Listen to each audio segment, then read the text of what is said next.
Hello friends, my name is Jignesh Furya. I am the partner of Nirali Prakashan, Pune, and basically we are into books, educational book publication since 1980. This is our family business which has been established by my father and his brothers, and they came to Pune in 1975 and they established the retail shop named as Pragati Book Center, and in 1980 we started with the educational books publication. So this is our journey from start to till now. We are into educational books. Till now we have published many books in the field of education like pharmacy, management, engineering, arts, science, commerce, and not only the one university but of various universities of India. And these all books are available across India, even globally also available, and on the digital platform also. And this is all because of the support of many authors and the students who liked our books. They find these books are very useful, and as per the vision given by our fathers and their brothers, we are continuing with the same business and with the same vision we are going ahead. That is what our main objective of business to come into the educational book publication. जब हम बात करते हैं education की, तो आज हमने देखा है कि काफ़ी सारे चेंजेस एजुकेशन में हो रहे हैं, आने वाले हैं और आगे होंगे भी. तो जैसे हम अगर देखेंगे पीछे जो एक ट्रेडिशनल वे ऑफ एजुकेशन का था, उसमें काफ़ी सारे बदलाव आ गए हैं. आज कोविड की सिचुएशन में जब हम देखेंगे कि घर पे लोग बैठ के एजुकेशन ले सके, तो ये ओनली बिकॉज ऑफ कि डिजिटल जो अपने पास इंफ्रास्ट्रक्चर अवेलेबल हुआ, जो एक सिस्टम्स अवेलेबल हो गई, जिससे आज एजुकेशन चल रहा था. अदरवाइज़ तो आज स्कूल्स बंद थे, कॉलेजेस बंद थे. आज बच्चों को एजुकेशन के लिए काफ़ी तकलीफ़ होता था, but thanks to digital platforms available जो थे, उसके वजह से आज एटलीस्ट एजुकेशन चालू रहा.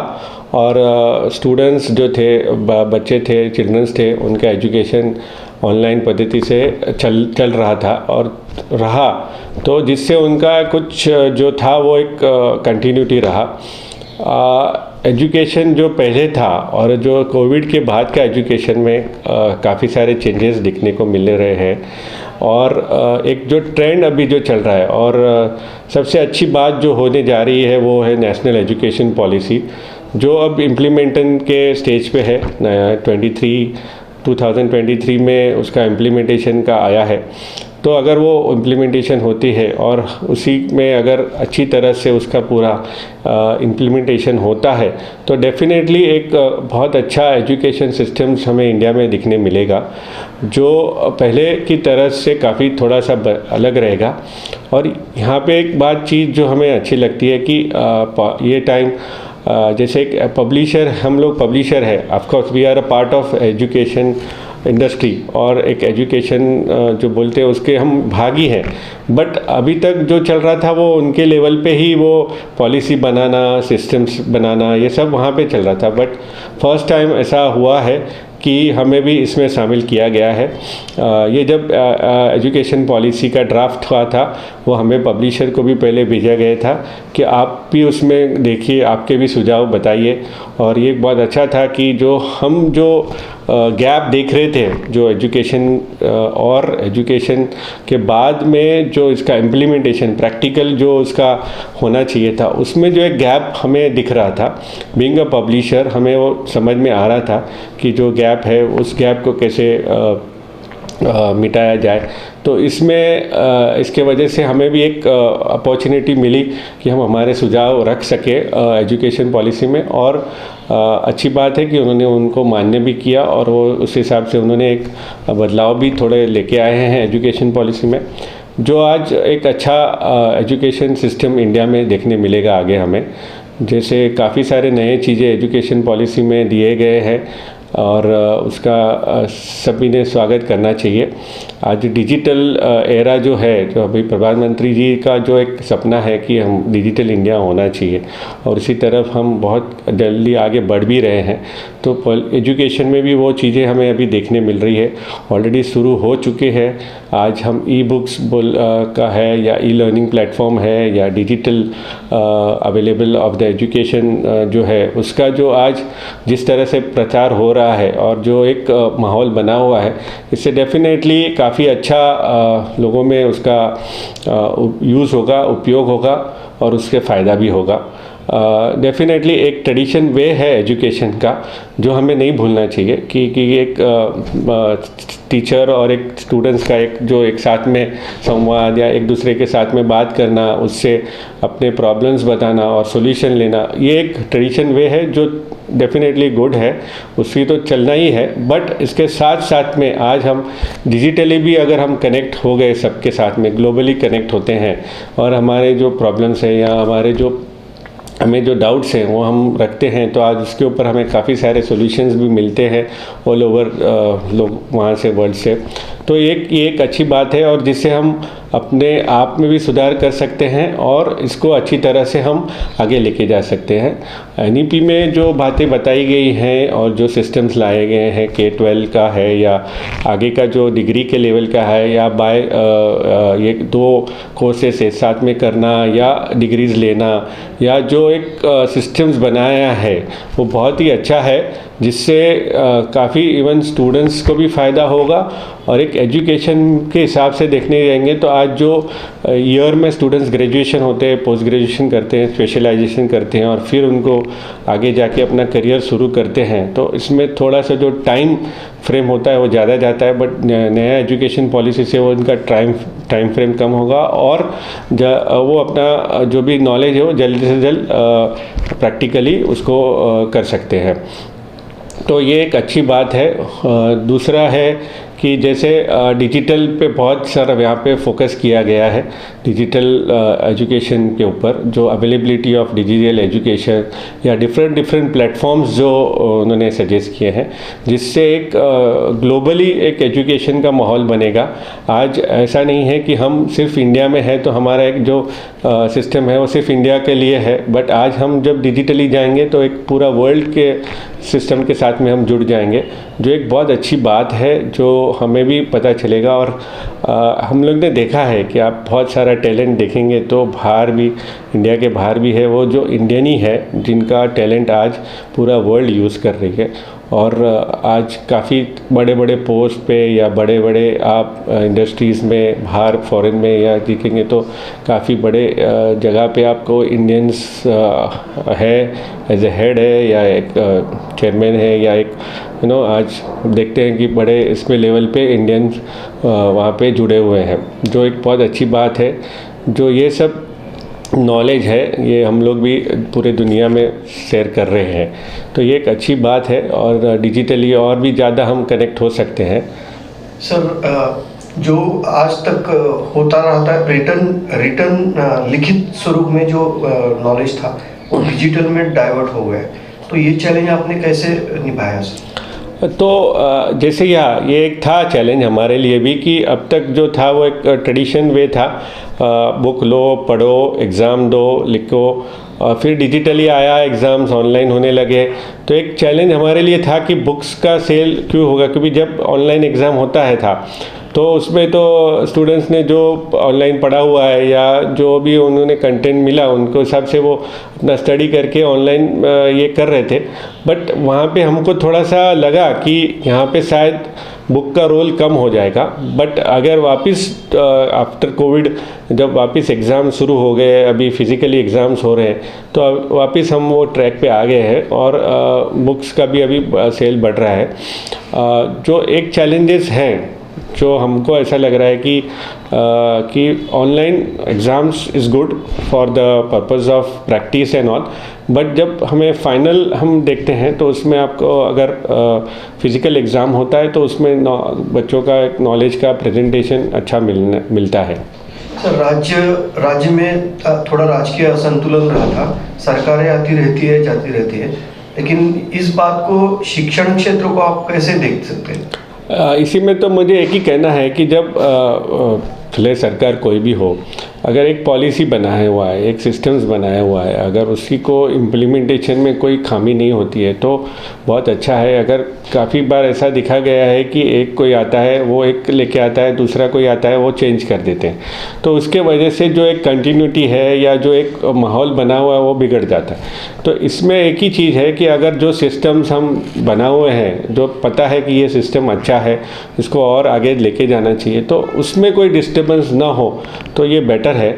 मुझे ऐसा लगता है कि उसमें डिस्टर्बेंस ना हो, आप उसमें सुधारा जो भी आपको चेंजेस करना है वो कर सकते हैं आपके हिसाब से, बट वो सिस्टम को ही चेंज कर देना या उसको बंद कर देना, तो जिसके वजह से वो एक पूरा माहौल चेंज हो जाता है। तो एक वो नहीं होना चाहिए जो भी है, लेकिन एक सिस्टम्स जो हैं, जो एक सेट किया हुआ है पैटर्न, उसको आगे लेके जाना चाहिए। स्टूडेंट लोग जो कैरी करते हैं बुक्स, तो उसका जो वजन रहता है, वेट रहता है, तो वो कम करने के लिए सरकार कोशिश कर रही थी। तो उन्होंने सजेस्ट किया था कि कुछ पन्ने, नोटबुक के पन्ने अपने पाठ्य पुस्तक जो रहता है तो उसमें डालें। तो ये आप इसको कैसे देखते हैं? नहीं, ये मुझे ऐसा लगता है कि एक सॉल्यूशन है टेम्पर, बट उससे इतना फ़र्क नहीं है। आप टेक्स्ट बुक है और नोटबुक है, वो चीज़ अलग है। जब आप पढ़ते हो, आपको कुछ लगता है कि इसको मुझे प्रैक्टिस करना चाहिए या मुझे इसको और अच्छी तरह से मुझे उसमें जाना है डिटेल में, तो आप अपने नोट्स बनाते हो, आपके लैंग्वेज में आप कुछ तैयार करते हो, which is good.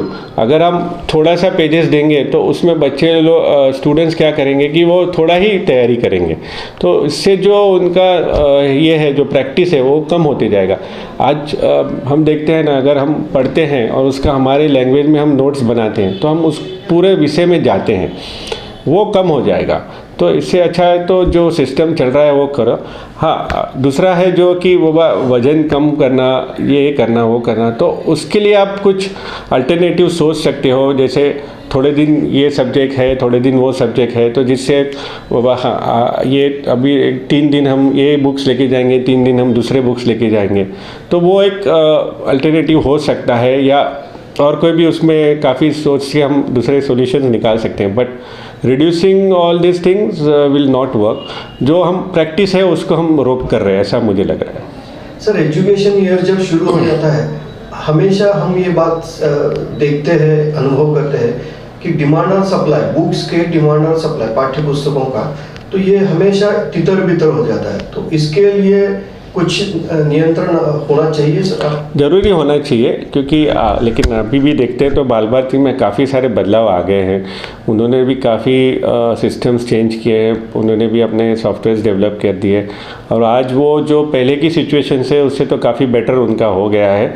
But of course एक नियोजन पद्धति से अगर वो करेंगे कि उनके पास तो अभी इतने सारे पुराने डेटा है, आज उनको जो भी डेटा है उनको तुरंत अवेलेबल भी हो जाता है, तो एक अगर अच्छा सा प्लानिंग करके वो अगर पूरा सिस्टम करते हैं, एक डेवलप करते हैं, जो सप्लाई चेन सिस्टम है उसको अच्छी तरह से अगर वो हैंडल करते हैं, तो आई थिंक ये प्रॉब्लम नहीं होना चाहिए।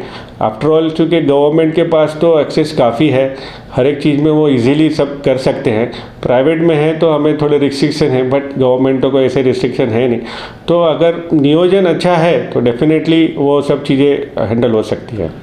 सरकार की तरफ से अभी एक मुख्य बदलाव ऐसा लाया जा रहा है कि जो अभ्यासक्रम, जो पाठ्यक्रम स्टूडेंट को नौकरी दिलाने में कामयाब हो, तो वोकेशनल ट्रेनिंग ज़्यादा अभी हो रही है। तो वो जो पैराडाइम शिफ्ट है एकेडमिक्स में, तो आपने ये बात कैसे संभाल ली? बहुत अच्छा चेंज है ये। हमने जो सोचा था जब एजुकेशन पॉलिसी देख रहे थे, तो यही जो गैप जो था ना, वही था कि अगर आज स्टूडेंट्स ग्रेजुएशन हो जाता है या प्रोग्रेशन हो जाता है, बट जो इंडस्ट्री को जो चाहिए वो थोड़ा सा, जो एजुकेशन, जो सिलेबस करिकुलम बेस्ड एजुकेशन है उससे थोड़ा अलग था। जो एक ट्रेनिंग उसमें आ जाता था। इंडस्ट्री को अगर चाहिए कोई स्टूडेंट्स ये करना है प्लेसमेंट या उनको रिक्रूट करना है तो एक ट्रेनिंग वगैरह का प्रोसेस होता था जिसमें उसका एक स्किल डेवलपमेंट कराया जाता था और उसके बाद में वो इंडस्ट्री के लिए रेडी होते थे। तो अगर सिलेबस करिकुलम में ही ऐसे चेंज किया जाए या जो फाइनल ईयर में अभी इंटर्नशिप कंपलसरी कर दिया है, जिससे एक ऐसा होगा कि जब स्टूडेंट्स तैयार होके आएगा या एजुकेशन उसका कंप्लीट होगा, that time he is ready for industry. तो इंडस्ट्री को भी एक रेडी या जो बोलते हैं जो तुरंत उसका नॉलेज का एप्लीकेशन वहाँ पे हो सकता है और इंडस्ट्री को भी ये सब टाइम या मनी वेस्ट नहीं होगा इस ट्रेनिंग और इसके पीछे। तो this is a good change and it is really we should continue with this. किताबों की मूल्य वृद्धि भी बहुत एक समस्या बन रही है विद्यार्थियों के सामने, तो इसको कैसे नियंत्रण में लाए? आज हम देखेंगे कि लास्ट 1 साल या 6 महीने से देखेंगे तो जो रॉ मटेरियल है, जो मेन किताबों का रॉ मटेरियल है वो पेपर है।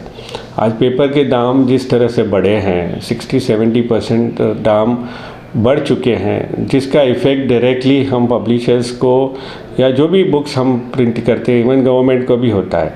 तो ये जो रेट बढ़ते हैं जो हमारे कंट्रोल में नहीं है, ये रेट बढ़ने के और रॉ मटेरियल मेजरली इस बुक्स में जो अगर जाता है वो पेपर है। जब पेपर के दाम बढ़ते हैं तो बुक्स के दाम बढ़ना ही है। तो हम कंट्रोल नहीं कर पा रहे। कि हम चाहते हैं कि इस बुक का दाम नहीं बढ़ाए, ये बच्चों के लिए है, स्टूडेंट्स के लिए है, इसको एक जो रेंज है उसी रेंज में जाना चाहिए, बट ना हमको कोई ऐसा इलाज नहीं होता है, इसके लिए हमको वो करना पड़ रहा है। ये अगर वो नियंत्रण हो जाता है, गवर्नमेंट उसमें कुछ नियंत्रण लेके आ सकती है और पेपर के रेट अगर स्टेबल है या एक लिमिट के ऊपर नहीं होना चाहिए, तो शायद वो फिर बुक के दाम में भी फ़र्क पड़ेगा। अदरवाइज़ क्या होगा कि हर एक चीज़ में वो दाम बढ़ते जाएगा, बुक्स के भी दाम बढ़ते जाएंगे और वो आफ्टर ऑल फाइनली वो सब पूरा बच्चों के ऊपर जाएगा। ऐसा नया एजुकेशन साल शुरू हो चुका है, तो आप विद्यार्थियों के लिए कुछ कहेंगे? बस इतना ही है, मन लगा के पढ़ना है आपको। जो भी आपके टीचर है, गुरु है, जो आपको सिखा रहे हैं, वो उन्होंने अपने उस विद्या को अपने में आत्मसात किया है, उन्होंने उसमें जो भी है अच्छा सा मुकाम पाया है, जो वो अपने नॉलेज को वो अपने को शेयर कर रहे हैं। तो उसी नॉलेज को आप अच्छी तरह से लीजिए और आप खुद उसको आत्मसात करिए, अपने जीवन में उतारिए और आगे आप भी नॉलेज दे सकते हैं दूसरे को। तो ये एक चीज़ बहुत इम्पॉर्टेंट है कि आप जो सीखते हो, जो पढ़ते हो, उसको आप जीवन में अपने आप में कैसे उतारते हो और उसको आगे आप कैसे लेके जा सकते हो अपनी लाइफ में, वो बहुत इम्पॉर्टेंट है। तो आप सभी ने अच्छा पढ़ना चाहिए। माध्यम बहुत है, स्कूल है, कॉलेज है, गुरु है, टीचर्स है, बुक्स हैं और अभी तो डिजिटल कंटेंट भी काफ़ी अवेलेबल है। तो इसी सब का एक यूज़ करके जीवन में अपने आप को एक अच्छा नागरिक बनाने के लिए हमें प्रयत्न करना चाहिए। सर, आपकी खुद की कंपनी इस विषय में कुछ संशोधन कर रही है बिजनेस एक्सपेंशन के लिए, कुछ नए आयाम, कुछ नए प्रकार लाने के लिए?